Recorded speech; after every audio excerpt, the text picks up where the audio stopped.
Bismillahirrahmanirrahim. Assalamualaikum warahmatullahi wabarakatuh. Alhamdulillahirrabbilalamin. Allahumma salli ala Sayyidina Muhammadin wa ala alihi wa sahbihi wa salim ajmain. Alhamdulillah, kami dari Yayasan Rubatul Khairat Kota Ternate di bawah pimpinan Al-Habib Abdurrahman bin Kamil As-Sadaf. Sementara ini kami lagi membangun gedung pondok pesantren Rubatul Khairat Madrasah Al-Ulya yang sementara dibangun, ya. Gedung lantai 3. Kami sangat membutuhkan dana infak dan sedekah dari jamaah bapak-bapak dan ibu-ibu. Bagi yang mau berinfak untuk melanjutkan pembangunan gedung pondok pesantren, bisa ditransfer di rekening Bank Syariah Indonesia atas nama Yayasan Rubatul Khairat. Nomor rekening 7235639526. Terima kasih. Nggak ada koreksi bacaan ya. Pertemuan lalu itu saya baca tatatalla'u. Itu yang betul, tattali'u. Tattali'u ilal torfati atau turfati fi bahjatil liqa. Di adab yang ke-21 di bagian-bagian akhir, yang benar bacanya tattali'u. Tattali'u ila turfati fi bahjatil liqa wa tatawaqqa. Nah, itu sampai di situ. Saya baca kemarin itu tatatalla'u. Nah, itu koreksi. Adab ke-22. Idza nazala bika dhaifun fa'rif adaba diyafatihi. Apabila ada tamu yang mengunjungimu atau mampir di tempatmu, fa'rif, maka hendaklah dia mengetahui adaba diyafatihi, adab-adab di dalam melayani tamu. War'a haqqa igramihi, dan berusahalah menjaga hak di dalam memuliakan tamu. Wala a'ni bihadza an tughaliya fi ta'amihi wa syarabihi. Aku tidak bermaksud dengan cara memuliakan ini engkau memaksakan diri dengan membeli makanan-makanan yang mahal dan minuman-minuman yang mahal harganya. Itu bukan substansinya. Substansinya di sini adalah kamu memuliakan tamu semampu kamu. Fasunnatu al-i'tidal fi mithli hadza. Maka sunnah di sini itu sedang, tidak terlalu berlebihan. Artinya tidak memaksa diri beli makanan terlalu mewah, yang sewajarnya saja. Yang penting kan kita melayani tamu dengan senang hati. Daripada mewah-mewah hati gak ikhlas, gak ridho, justru akhirnya menganggap tamu ini menjadi hal apa yang tidak menyenangkan, keberkahan hilang, begitu. Makanya para ulama mengatakan kalau bertamu di rumah orang dermawan, makanannya obat. Bertamu di rumahnya orang bakhil, kemudian ada yang disuguhkan, menjadi penyakit. Itu riwayat ya, bukan gaul ulama. Ta'amus sakhi dawa wa ta'amul bakhil da. Makanan orang dermawan obat, makanan orang bakhil penyakit. Kenapa bisa jadi penyakit? Karena yang dia keluarkan pasti dengan berat hati, terpaksa, sehingga itu punya pengaruh dari apa yang dia berikan. Kalau orang dermawan, makanannya obat karena yang dia berikan itu dengan senang hati, bukan dia justru lebih senang ada orang, lebih senang dia berbagi, makanya makanannya menjadi obat. Kata Imam Zunun Al-Misri, saya makan makanan orang bakhil. Kata Imam Zunun Al-Misri dalam kitab Tabaqat Asy-Syafi'i, Tabaqat Al-Awliya, karya Ibnu Mulaqin. Ya, ma akaltu min ta'amin bakhilin wala mannanin illa wajadtu fi qalbi arba'ina sabaha atau kama qala. tidaklah saya memakan makanan dari orang bakhil dan orang yang suka mengungkit-ungkit kebaikan, melainkan saya dapati hati saya berat melaksanakan ketaatan selama 40 pagi. Itu Imam Zainul Al-Mithri, sufi besar, ya, sezaman dengan Imam Abu Yazid Al-Bustami. Nah, jadi di sini kita disunahkan i'tidal, sedang, secara normal untuk melayani tamu, menghidangkan makanan. Kecuali dia memang orang kaya, orang mampu. Makin banyak makanan makin bagus. Gak ada istilah berlebihan dalam memuliakan tamu. Ya, tidak ada istilah mubazir atau berlebihan, israf, ya, dalam bahasa agama. Itu dalam memuliakan tamu tidak masuk hukum itu. Kalau mampu, tapi kalau tidak mampu, ya sedang-sedang saja. Jangan memaksakan diri. Wal ikramu min ghairi sarfin matlubun. Dan memuliakan tanpa berlebihan itu dituntut bagi orang yang memang tidak mampu untuk membeli makanan-makanan yang mewah, yang mahal. Wa innama a'ni an tuhsina majlisahu wa maqilahu wa mabitahu. Yang aku maksud di sini yaitu kau berbuat baik kepada tamu dengan senang hati di majlisnya, di mana tempat untuk duduk dan ngobrol. Itu kamu ramah dengan dia, kamu senang dengan dia, itu sudah penghormatan kepada tamu. Atau kau maqilahu, ya, kamu menyediakan tempat istirahat yang baik baginya. Maqilahu, makil dari kata tidur siang, kailulah, tempat istirahat kalau diartikan maqilahu. Wa mabitahu, dan tempat menginapnya di malam hari. Sebab itu sunnah kalau mampu harus buat kamar tamu, sunnah. Karena orang yang musafir yang mungkin yang jauh, kita bisa menyediakan tempat nginap. Sunnahnya begitu selama 3 hari, kan? Makanya dibuat kamar tamu sederhana saja, tamu, biar dia bisa nginap, bisa istirahat di situ. Ini bagi tamu yang musafir yang jauh, yang mereka butuh tempat menginap, tempat istirahat, itu sunnah. Sebagaimana di sini disebutkan, kita melayani dia dengan baik di majlisnya, di tempat istirahatnya, dan tempat tidur malamnya. Mabitahu wa tu'arrifahu al-kiblata fi manzilika. Kemudian kamu beritahu dia arah kiblat di rumahmu. Kadang orang musafir itu bingung mau sholat, mana nih arah kiblat. Ini hal yang sangat penting, karena nanti untuk bisa apa? Bisa sholat 5 waktu. Nah, musafir itu ketika datang di satu tempat, ya otomatis dia belum tahu arah kiblat. Kita sudah kasih tunjuk tuh. Kalau di beberapa penginapan yang syar'i atau hotel kan biasa sudah ada arah kiblat, penunjuk kiblat. Nah, kita kalau nginap di rumah kita kasih tahu ini kiblatnya ke arah sini. Dan itu sebagai dakwah juga, artinya mengingatkan dia untuk sholat. Wa tadullahu ala maudhi'i taharati wal wudu, dan tunjukkan padanya tempat wudu, tempat bersuci dan tempat wudu. Begitu juga nanti kamar mandi, toilet. Kalau memang tidak disediakan di kamar, di luar, nanti kasih tahu tuh. Ini kamar mandinya di sini, ya, toiletnya di sini. Itu dia nyaman tuh tamu. Gak bingung. Kadang tamu kan malu hati. Kita yang sebagai sahibul bait yang harus memberitahukan. Gitu. Ini kamar mandinya di sini. Ya, gunakan toiletnya ada di sini. Arah kiblatnya begini. Kalau ada perlu apa-apa nanti hubungi kami, ya, panggil kami, gitu. Dia senang. Tuh. Tapi sahibul bait juga dia, tamu bingung nih. Toilet kemana ini?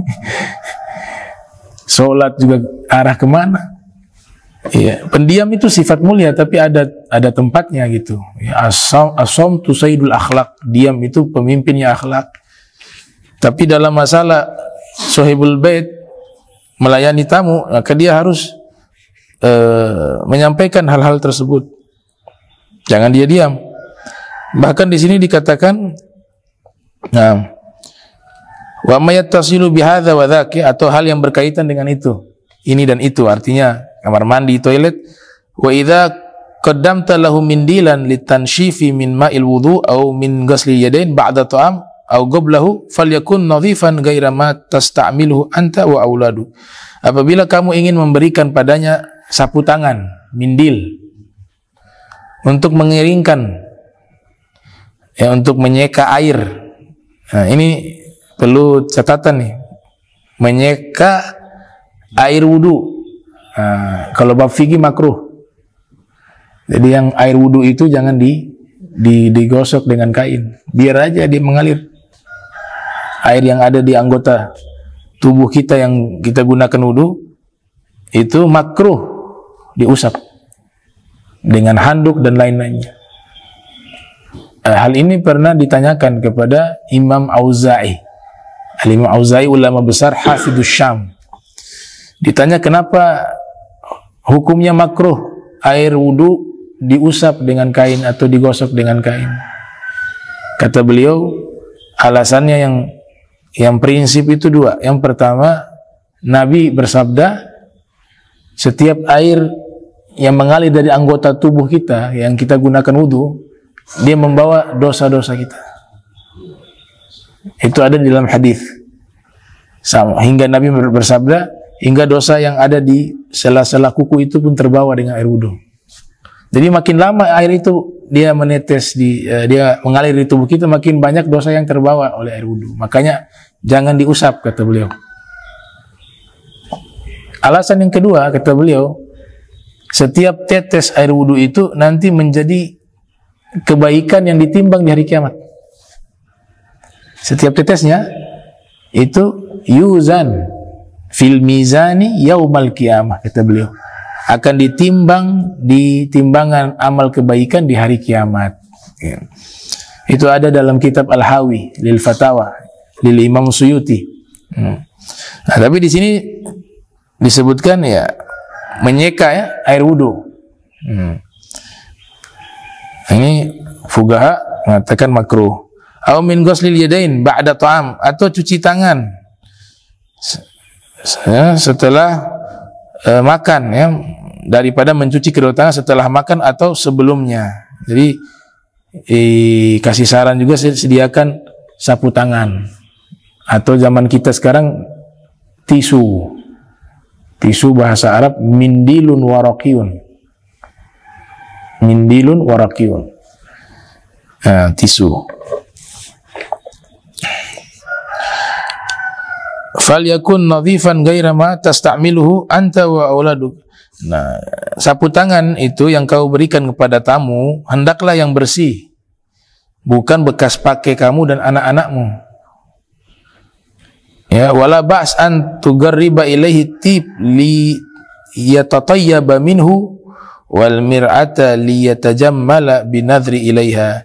Dan wala ba'sa, dan tidak mengapa kau berikan padanya, kau dekatkan sini, artinya kau berikan padanya minyak wangi untuk dia gunakan minyak wangi tersebut, atau kau berikan padanya cermin untuk dia melihat penampilannya di cermin tersebut. Liyatajammal, apa liyatajammal? Untuk dia mempercantik diri, memperindah diri dengan melihat di cerminnya. Berarti kamar ini juga sunnah harus ada cermin, ya, buat mereka lihat penampilannya, berkaca, ya. Rasul SAW punya cermin khusus, kemana-mana ada. Nabi bawa sisir, bawa sapu tangan, minyak wangi, ya, ini yang biasa beliau bawa. Ada cermin, ada sisir, sapu tangan, minyak wangi. Ada sanad dari Al-Habib Umar bin Muhammad bin Salim bin Hafidh, waktu Pernah Habib Jindan bersama Habib Umar itu di helikopter tuh. Dalam satu acara mereka naik helikopter. Terus Habib Umar punya botol 1-0, botol minyak wangi. Habib Jindan tanya ke Habib Umar, ini botol kosong buat apa wahai Habib? Habib Umar bilang, nah, botol kosong ini dicampur beberapa minyak wangi. Jadi ada minyak wangi dicampur. Wa kama fa'ala Rasul SAW. Nah, ini sebagaimana yang dilakukan oleh Rasul SAW. Jadi Rasulullah punya botol kosong, dan ini mungkin di kitab sulit ditemukan ya, tapi biasa sanad dari guru-guru. Nah, ini menunjukkan bahwa para ulama-ulama yang soleh-soleh, yang alim-alim itu, mereka kalau melakukan sesuatu pasti ada dalil. Termasuk botol kosong itu tadi. Jadi dicampur beberapa minyak wangi. Campur baru digunakan. Tapi minyak wangi lain ada botolnya gitu. Cuma yang satu botol ini khusus untuk campuran minyak wangi. Dan sunnahnya begini ya, kalau orang kasih minyak wangi, itu hadis musalsal, hadis mata rantai, ada tentang menerima orang yang memberikan minyak wangi, kemudian kita terima tangannya begini, bukan begini dari depan, gosok begini. Ya kan biasa dikasih nih. Ini bukan dari sini, bukan, tapi dari tangan bagian dalam. Teknisnya terserah, sudah bebas ya. Yang penting awalnya ini yang ada sanad nih begini. Dan minyak wangi itu selain sunnah karena wangi menyenangkan orang, juga orang kalau selalu cium bau wangi cerdas akalnya. Makanya ulama-ulama senang dengan gahru, dengan buhur. Faedahnya banyak tuh.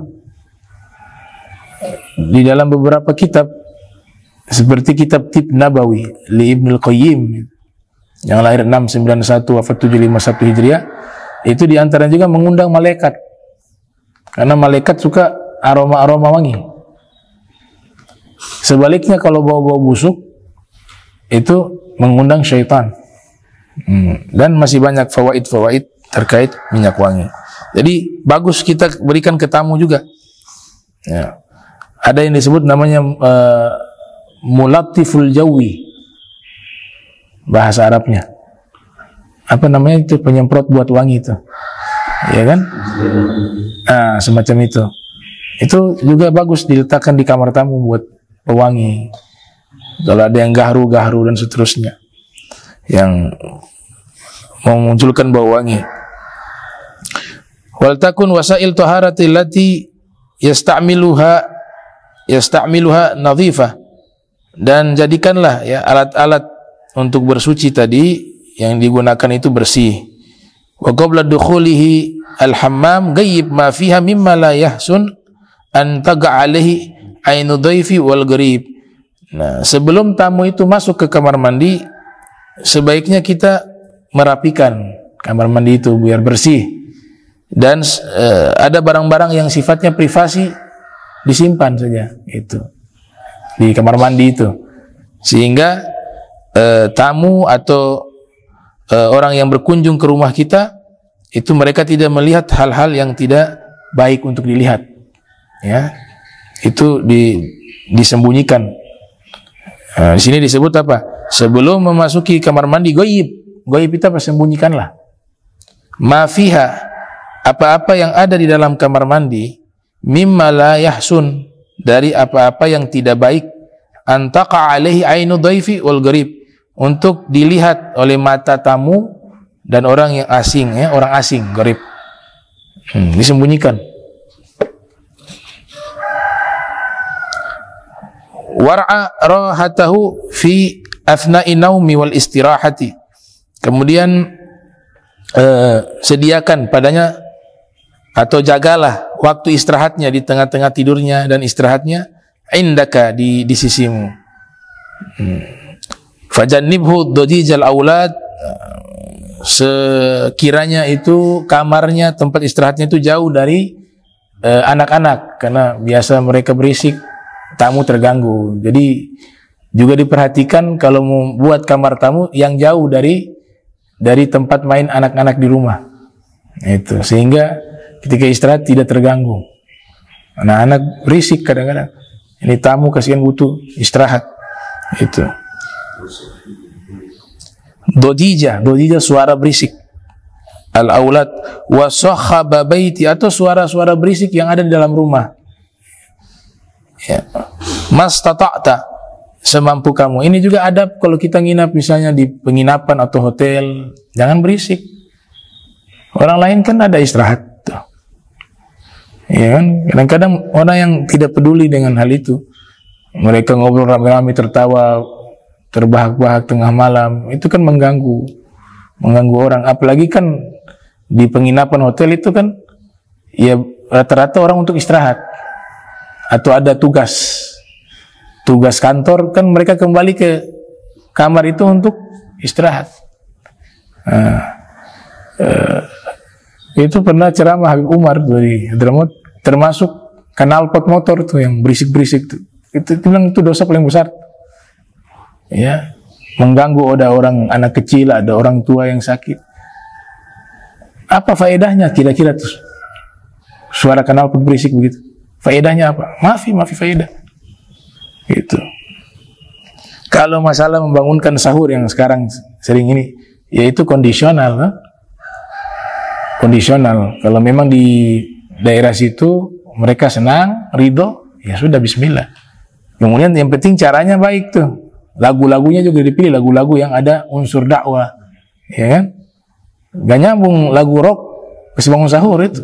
Ini kan lagi kasih bangun sahur untuk ibadah. Jadi ada baiknya lagu-lagu yang digunakan untuk membangunkan sahur yang ada kandungan dakwah, salawat. Nah, kemudian dengan adab, ya, tetap dengan adab itu. Dan harus dilihat juga apakah di situ ada orang sakit, anak kecil juga. Ini makanya susah kondisional ini. Yang mau yang ridho atau tidak ridho kita gak tahu. Itu. Kemudian jangan terlalu malam, ya kan? Jam 2, jam 1. Itu bukan bangun sahur itu. Ya. Itu mengganggu orang. Sewajarnya lah. Sewajarnya. Saya gak mengatakan salah secara keseluruhan, juga tidak menyampaikan ini benar juga. Dia kondisional. Harus lihat situasi, dan saya rasa itu orang bisa paham. Oh, ini di kampung ini kayaknya gak bisa nih karena ada orang sakit, banyak anak kecil itu. Tapi ada kampung itu mereka senang tuh rame-rame begitu, ya kan? Makanya kondisional begitu, kondisional disesuaikan. Yang penting lagunya ada unsur dakwah, dan waktunya itu jangan terlalu malam, jangan terlalu malam.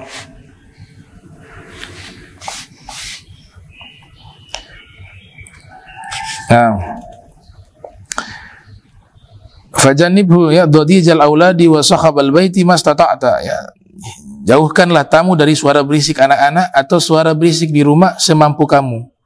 Wa ba'id an nazrihi malabisan nisa wa ma yattasilu bihalihinna, dan juga berusaha menjauhkan pandangan dari tamu atau orang asing dari pakaian-pakaian perempuan istri. Jadi aurat juga itu pakaian, ya. Kalau gantung baju dalam itu jangan vulgar, harus disembunyikan, taruh di belakang, tutup. Ada laki-laki yang bukan mahram lihat pakaian itu dengan syahwat, haram. Itu aurat juga. Jadi aurat itu bukan hanya melihat fisik, tapi melihat pakaian kemudian memunculkan syahwat, itu juga aurat. Jadi pakaian dalam, mohon maaf ya, pakaian dalam, BH, begitu juga laki-laki, celana dalam, usahakan digantung, disembunyikan. Jangan ditampilkan sehingga orang luar bisa lihat. Nah, karena itu aurat. Itu baru tahu, ya. Pakaian dalam itu aurat. Mohon maaf, BH aurat. Begitu. Sama seperti kalau orang jualan, mohon maaf, jualan di mall tuh pakaian dalam perempuan, ya, BH. Kemudian ada patung, apa namanya tuh istilahnya? Ada dia punya istilah, saya lupa. Patung itu kan mereka pakaikan. Nah, itu kalau dilihat syahwat, aurat. apalagi yang gambar. Kan ada yang gambar-gambar itu, sama haram juga. Jadi gantung pakaian itu baik laki-laki maupun perempuan, pakaian-pakaian yang privasi tadi, celana dalam atau wanita ada BH, ada lain sebagainya, itu gantung diusahakan untuk disembunyikan. Boleh gantung, tetap digantung, tapi posisinya itu jangan sampai seperti pakaian biasa.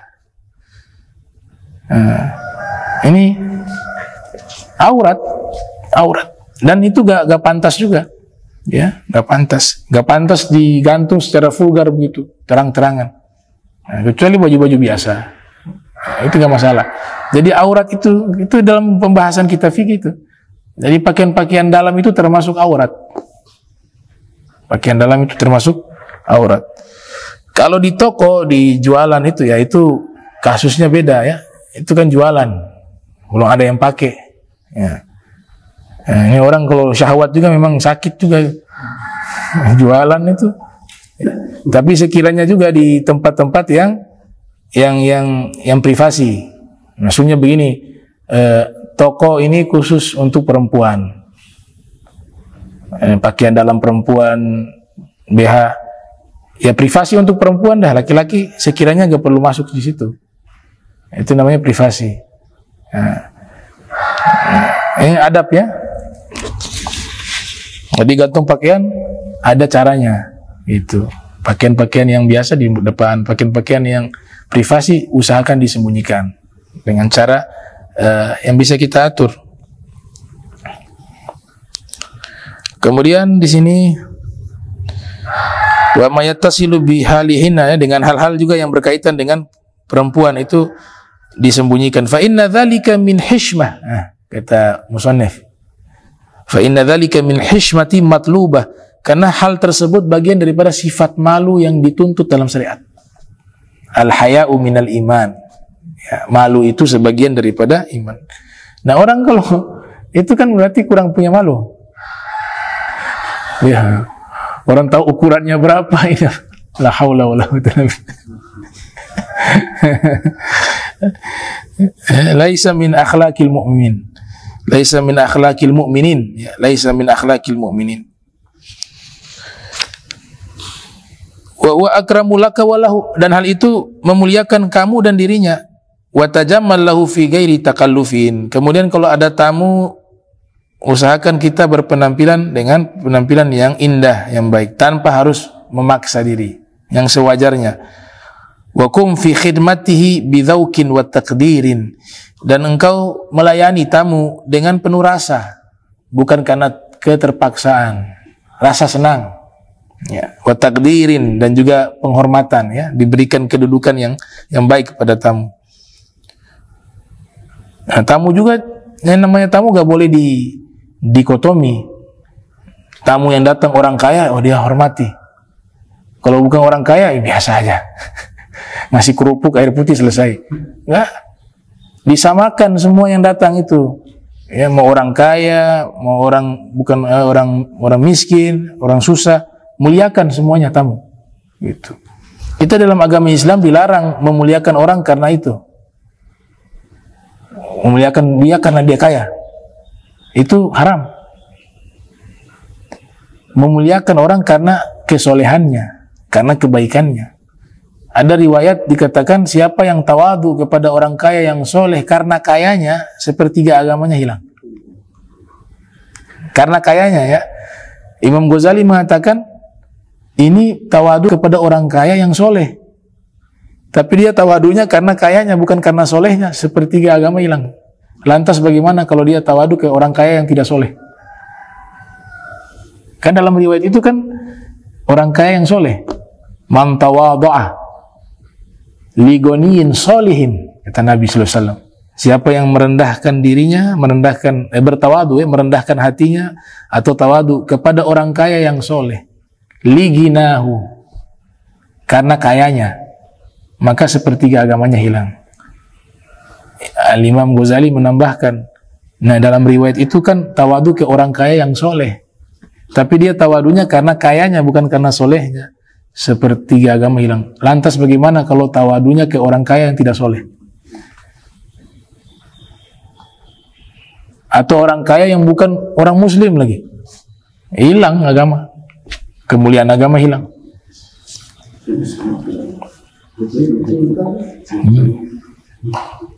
Dan itu kan jelek sekali sifat itu.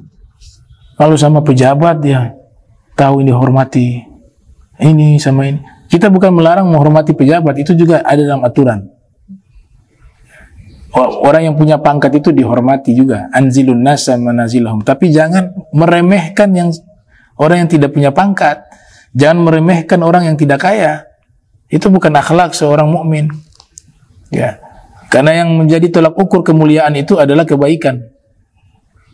Inna akramakum indallahi atqakum. Antum buka dalam Al-Quran, gak ada itu. Allah perintahkan kita menghormati karena kayanya, karena jabatan. Kan itu bukan hal yang mulia di sisi Allah.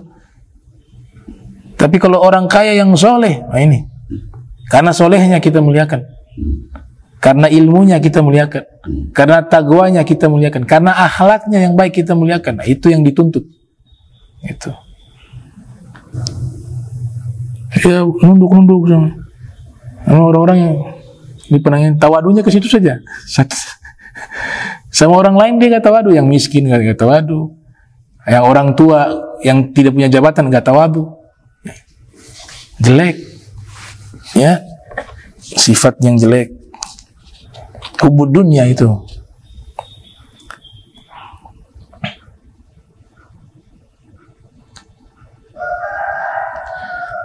Nah, dikatakan begitu, ya, kita muliakan mereka. Kemudian tadi sifat malu itu dituntut, dan itu kemuliaan untukmu dan untuknya. Wa tajamal, ya, dan berhias tanpa harus memaksa diri. Ya, kita berpenampilan yang baik untuk di hadapan tamu, ya, untuk memuliakan tamu, dan laksanakanlah pelayanan kepada tamu dengan rasa dan penghormatan. Walat tattakhidh min husni suhbati wal ulfa bainakuma musawwigan litasahul wa tabadzul ma'ahu. Dan jangan kamu menganggap ini tamu ini sudah akrab dengan saya atau dengan kita, kemudian kita lepaskan atau membolehkan kita untuk teledor, tasahul, meremehkan hak-hak tamu, atau sifat malu itu kita cabut, kita lepaskan. Maksudnya ini tamu kan sudah akrab, sudah, ya, kita perlakukan sebagaimana biasa di rumah. Nah, jangan. Ya, sebagai tamu tetap tamu. Gitu. Faqad kana salaf idza tazawaru tajammalu. Karena para salaf itu apabila mereka mengunjungi rumah orang, mereka pasti berhias, tajammalu. Ya. Jangan pakai daster tarobi, ada tamu. Orang perempuan jadi akrab biasa. Itu yang dimaksud di sini. Jangan merasa sudah akrab dengan ini, akhirnya kita punya sifat malu, kita lepaskan. Ya, gantung pakaian ini sembarangan, terus ya, kamarnya juga kita gak rapikan, biasa saja, masuk saja. Anggap rumah sendiri. Gak begitu adabnya. Tamu kita harus punya sifat malu, hishmah namanya bahasa sini. Al-hishmah itu sifat malu yang terpuji. Sifat malu yang terpuji. Matlubah. Wa idza nazalta dhaifan ala sadiqin aw garibin fakun latifa dhilli khafifa zahmi wa ithqali alaih.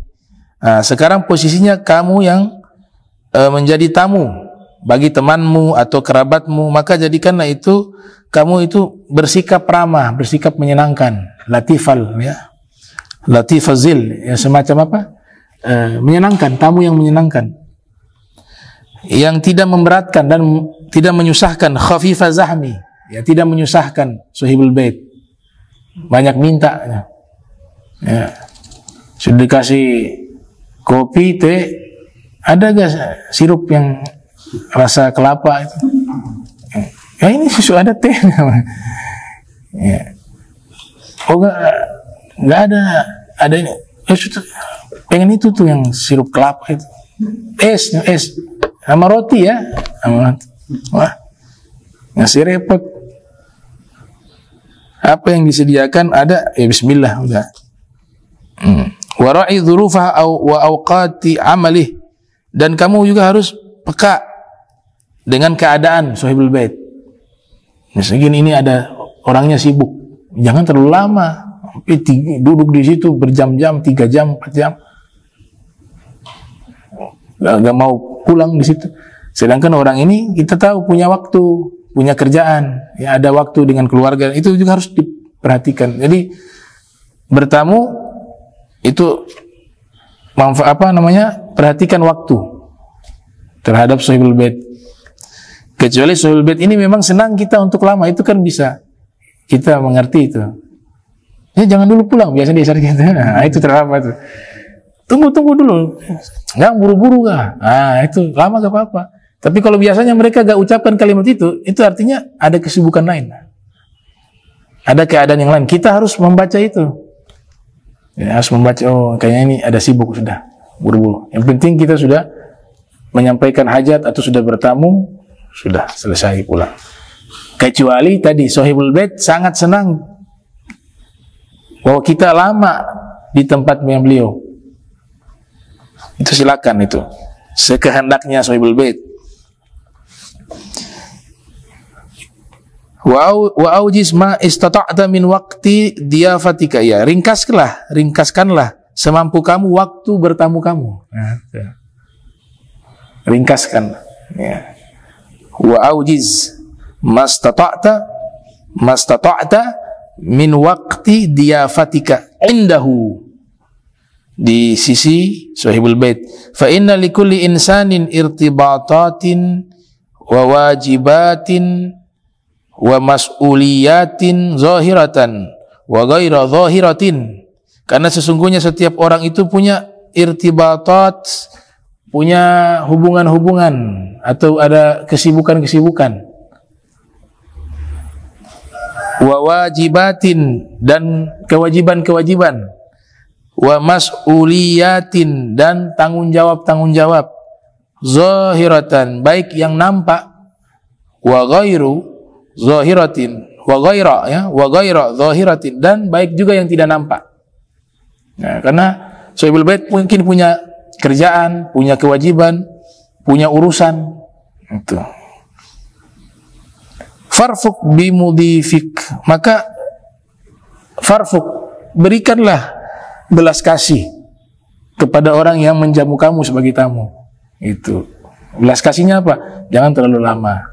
Ngasih mungkin kesibukannya, kewajibannya, kerjaannya, tanggung jawabnya itu ada.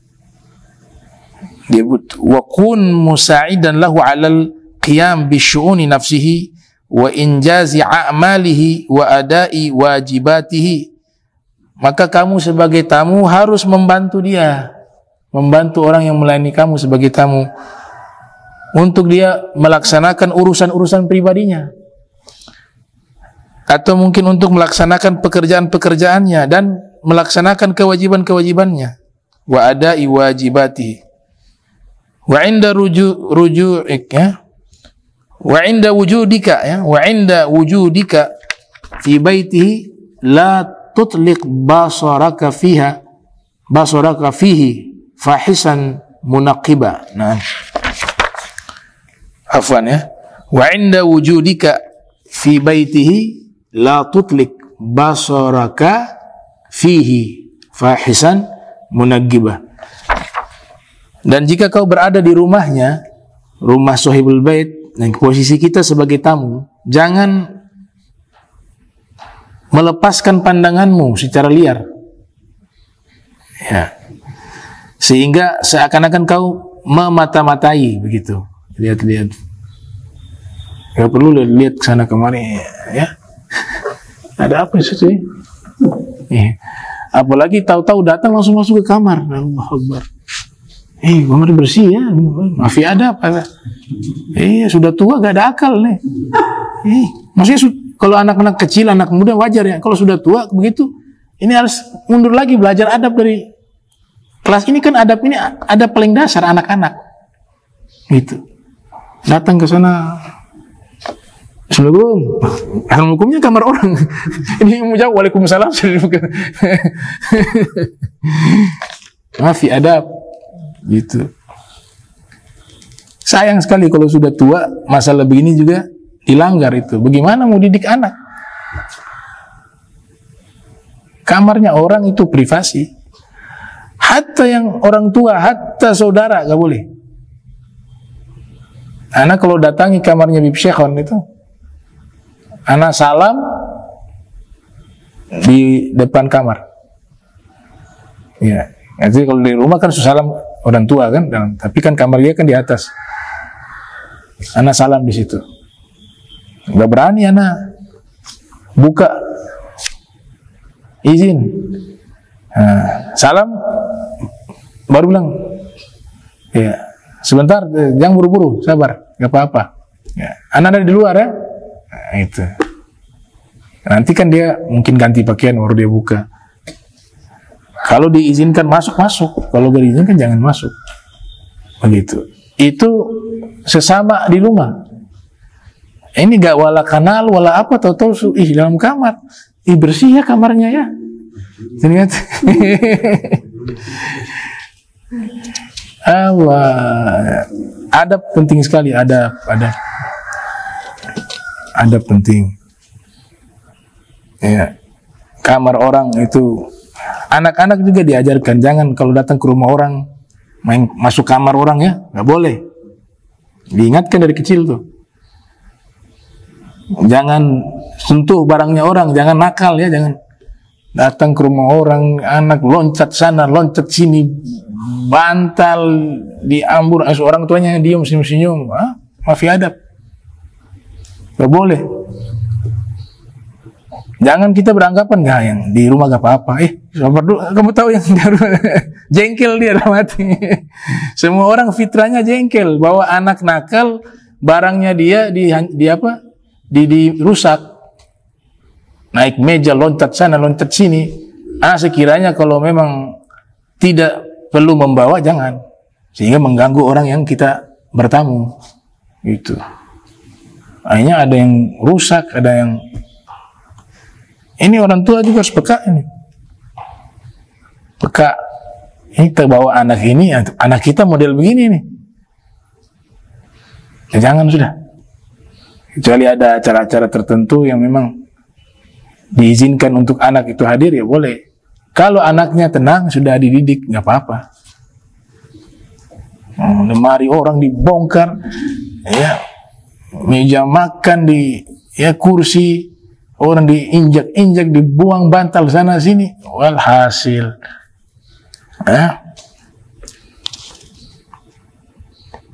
adab Islam.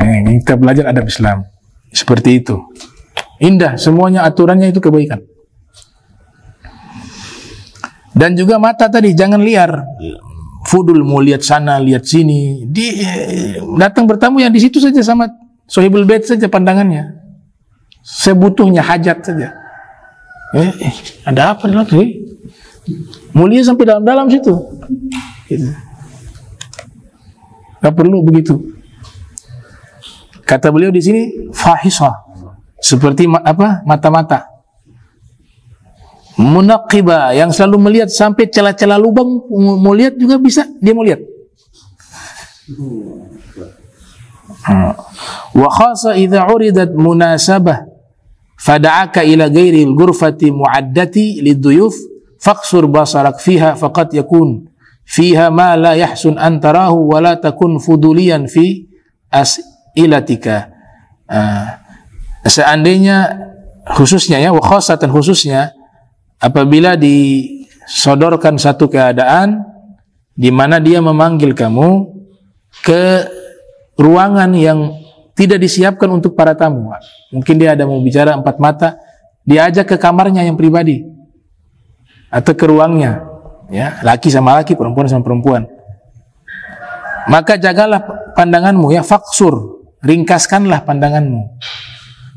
Dia ajak kamu ke kamarnya itu bukan untuk lihat-lihat isi kamar, tapi dia ingin menyampaikan sesuatu. Fokus ke dia saja. Ya. Nggak perlu kita melihat hal-hal yang lain. Faqad yakun fiha ma la yahsun. Karena bisa jadi di dalam kamar itu, ruangan tersebut, ada sesuatu yang tidak baik antarahu untuk kamu lihat. Ya, faqad Ya, kadang-kadang ya. Karena masuk di fi'il mudhari li taklil, ya, artinya kadang-kadang.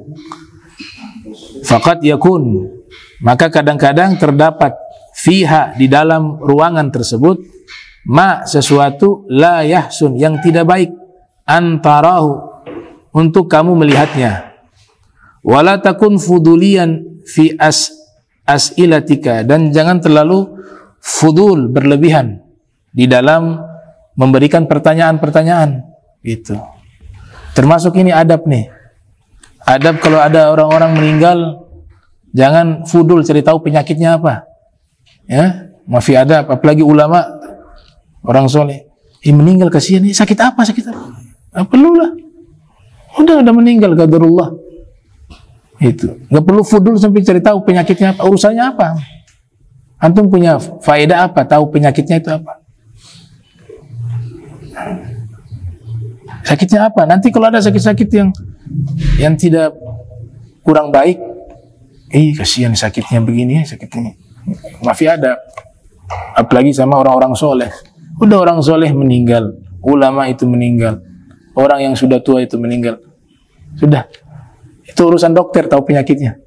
Urusan keluarga yang tahu penyakitnya. Kita orang luar sudah meninggal insyaallah. Allah kasih rahmat. Sakit apa itu? Kasihan, sakit parah ya itu. Maaf ya. Maaf ya adab. Itu urusan dokter. Itu urusan keluarganya. Ya. Kita tahu penyakitnya apa juga manfaatnya apa? Nggak ada manfaat. Nggak ada manfaat. Tugas kita mendoakan. Nggak perlu cari tahu penyakitnya apa. Atau ada guru yang sakit. Sakit apa dia sakit apa? Tak perlu. Sudah bismillah mudah-mudahan sehat sembuh. Itu kurang-kurang adab. Kurang adab. Itu urusan dokter wa keluarga. Tugas kita mendoakan biar cepat sehat sembuh insyaallah.